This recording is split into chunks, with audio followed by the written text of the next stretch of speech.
সংশ্লিষ্ট প্রতিষ্ঠান এভারগ্রিন সহ আমাদের এই ইপিজেড এর কর্মকর্তা ছিল। ওদের যে দাবি দাওয়াগুলো আমরা একটু পর্যালোচনা করে দেখেছি যে দাবিগুলো যেগুলো যৌক্তিক সেগুলো প্রতিষ্ঠান বলেছে সেগুলো অচিরেই তারা বাস্তবায়ন করবে আমাদেরকে আশ্বস্ত করেছে।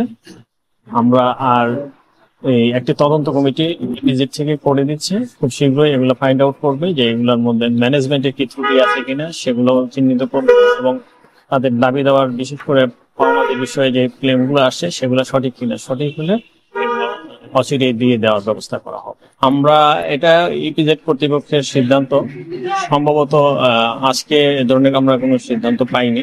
কালকে পরিস্থিতি উন্নতি হলে খুব শীঘ্রই তারা এটা চালু করবে। চলছিল হঠাৎ করে লাশ তারা যখন হসপিটাল থেকে নিয়ে আসছে তারপরে লাশ নিয়ে এসে আবার একটু রাস্তা বন্ধ করেছে। এটা তো আপনারা নিজেরাই দেখছেন স্যার। লাশটা তো পোস্টমর্টম ছাড়াই হয়েছে, তাই না স্যার?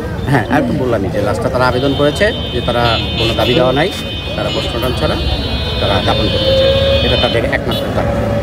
তাদের যেহেতু দাবি নেই আমরা সেই ক্ষেত্রে তাদের আবেদন ক্রমে আমরা তাদেরকে দিয়ে দিয়েছি।